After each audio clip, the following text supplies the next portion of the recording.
सही बात अब तक जो है जल के चलते पानी पानी का जो एक भंडार बना था पृथ्वी पे, समुद्र हो सकता है, तालाब हो सकता है, नदी हो सकती है, नाम उसके चलते पहली दफ़ा जीवन आया, लाइफ आई अर्थ पे। यहाँ तक कहानी थी। उसमें सबसे पहले प्लांट्स आए थे, और प्लांट्स में भी डायरेक्ट हायर प्लांट्स नहीं आए थे। बहुत ही मतलब हम कहते हैं वहाँ शुरुआत हुई थी ना। पहले मोनेरा, प्रोटिस्टा, फंजाई, प्लेंटी, एलिमेंटिया। प्लेंटी के अंदर हम क्या पढ़ते हैं? प्लांट किंगडम में क्या पढ़ा था हमने? कोई वनस्पति वगैरह जो भी। अरे भाई, तो क्लासिफिकेशन हाँ, पढ़ी थी। हाँ। क्या पढ़ी थी क्लासिफिकेशन में? टिश्यू वगैरह मैं उस दूर से रहा हूँ। ब्रायोफाइट्स आए थे तब, ब्रायोफाइटा, टेरिडोफाइटा, फिर टेरिडोफाइट आए थे, फिर एडवांस लेवल पे आए थे वो। तो कहा जाए तो स्टार्टिंग में ब्रायोफाइट्स आते हैं, वो ठीक है, वो बात की बात है। यहाँ पर हम एनिमलिया में आ गए हैं। तो अब जब एनिमल्स आ गए, एनिमल्स की शुरुआत कहाँ से हो रही है? प्लेटीहेल्मिन्थेस वगैरह से हम पढ़ते हैं सब। तो कैसे पढ़ते हैं वो बात की बात है।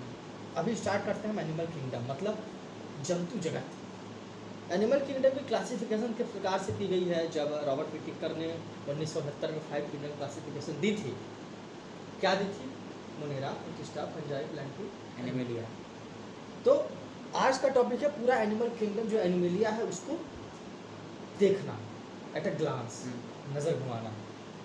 थ्रू द लाइन एनसीईआरटी चलेंगे, कुछ भी बाहर का नहीं पढ़ेंगे, जो है ऑथेंटिक पढ़ेंगे, अंदर लाइन टू लाइन। चलिए, क्या कहती है एनसीईआरटी देख लेते हैं ना।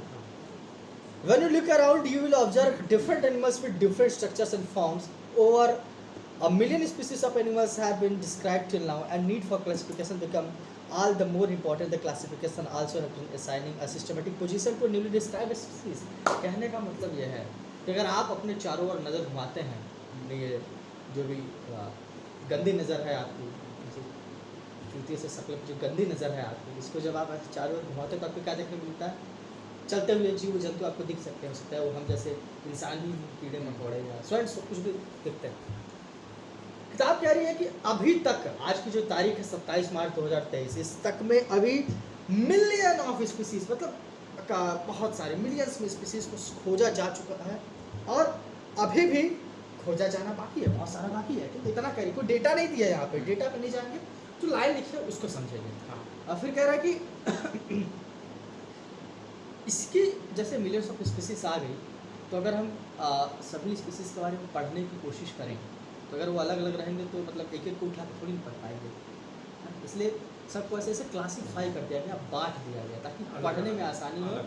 सिस्टमेटिक ढंग से बांटा गया, और बांट के और भी स्पीसीज को उसी बेसिस पे खोजा जा सकता है और स्टडी आसान हो सकती है, इसलिए क्लासिफिकेशन किया गया। ये एक इंट्रोडक्शन देती है। अब जब हम उसको क्लासीफाई करेंगे तो कुछ चीज़ों को देख के करते हैं। जैसे मान लीजिए हम एक फल की दुकान पे गए, अब फल की दुकान पे हम फलों को क्लासीफाई करते हैं, ठीक है, किस हिसाब से? एप्पल, जो लाल लाल गोला गोला है वो अलग हो गया, उनका एप्पल की एक अलग कहानी स्पीसी बनी। केला अलग, मतलब वो लंबा लंबा पीला पीला लंबा लंबा, अंगूर छोटे छोटे, पाइनएप्पल बड़े बड़े। अब ये उनके दिखने के आधार पर, उनके टेस्ट के आधार पर, उनके बनावट के आधार पर उनको क्लासीफाई कर दिया। और फिर जब हम सेब में जाएंगे तो कुछ कच्चे होंगे, कुछ पके होंगे, कुछ लाल होंगे, कुछ हरे होंगे, तो वो फर्दर क्लासिफिकेशन है। तो यहाँ पर वो जो हमने देखा कि वो सेब है, केला है, लंबा है, गोला है, वो बेसिस था, वो आधार था। उसी के आधार पर हमने फलों को क्या किया? वर्गीकृत किया, क्लासीफाई किया। अब एनिमल्स की कहानी में वो कौन से बेसिस हैं जिसके आधार पर हम क्लासिफिकेशन करते हैं? किताब कह रही है, Despite of differences in structure and form of different animals, there are fundamental features common to various individuals in relation to the arrangement of cells, body symmetry, nature of coelom, patterns of digestive and circulatory and reproductive systems. इनमें से हम देखते हैं कि जो sales हैं वो किस आधार पे बनी है। सेल्स, उनकी बॉडी में सिमेट्री कैसी है, हम देखते हैं कि उसमें सीलोम प्रेजेंट है कि नहीं है, डाइजेस्टिव ट्रैक्ट उनका कैसा है, बॉडी में ब्लड सर्कुलेशन कैसा होता है, रिप्रोडक्टिव सिस्टम कैसा है, इन सब के आधार पे अलग अलग स्पीसीज को क्लासीफाई करते हैं। ठीक है, तो अब हम अलग अलग जो बेसिस है इसको पढ़ेंगे, और जिसमें सबसे पहले हम पढ़ेंगे लेवल ऑफ ऑर्गेनाइजेशन कि आखिर वो सेल लेवल है, प्रोटोप्लाज्मिक लेवल है, टिश्यू लेवल है, ऑर्गन लेवल है, ऑर्गन सिस्टम लेवल है, कौन से लेवल की बॉडी ऑर्गेनाइजेशन पाई जाती है, उसके आधार पे अलग अलग स्पीसीज को, अलग अलग एनिमल्स को क्लासीफाई करते हैं। Through the line NCERT, to all the members of Animalia are multicellular, all of them do not exhibit the same pattern of organization of cell।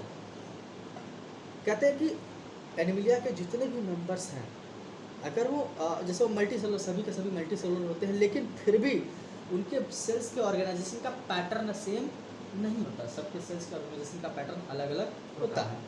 For example in sponges the cells are arranged are loose cell aggregates the exhibit cellular level of organisation. जो sponges है, sponges मतलब Porifera, pore bearing animals, Porifera, जो sponges होते हैं उसको अगर आप देखें तो उसके जो सेल्स हैं बहुत ही लूजली एग्रीगेटेड होते हैं, और वो cellular level of organisation Porifera में या स्पॉन्जेस में, मतलब पोरीफेरा को ही कॉमनली स्पॉन्ज कहा जाता है। कह रहे हैं कि some divisions of lever occur among the cells in coelentrates, the arrangement of cell is more complex। अब पोरीफेरा से आगे जैसे हम coelentrates की तरफ बढ़ते हैं, है ना, तो उनके सेल्स का अरेंजमेंट और भी कॉम्प्लेक्स होता जाता है। Here the cells performing the same functions are arranged into tissues, hence is called tissue level of organization। coelentrata में क्या होता है कि ऐसे सेल जो एक ही फंक्शन को करते हैं, ऐसे समूह को हम क्या कहते हैं, टिश्यू कहते हैं, उत्तर।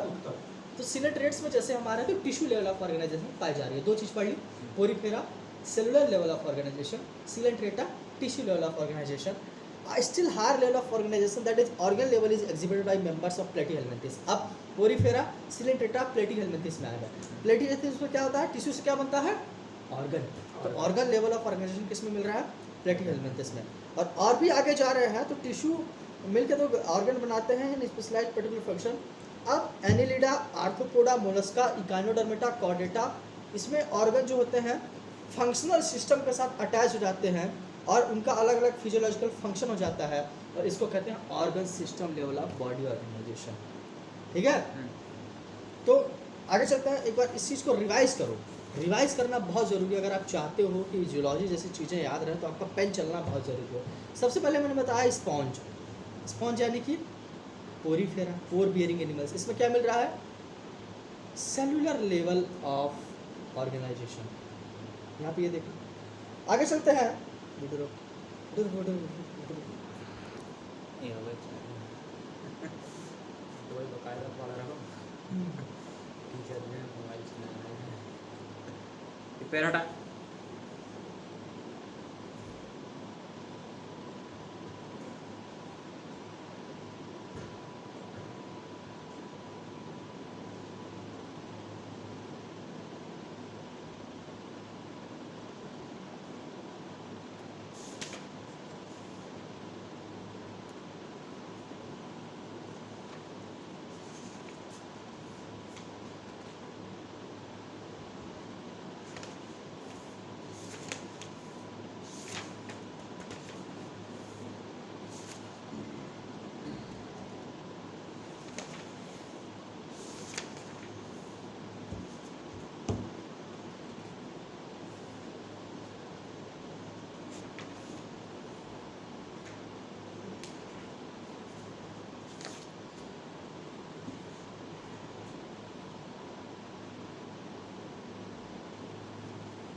हो गया पढ़ा।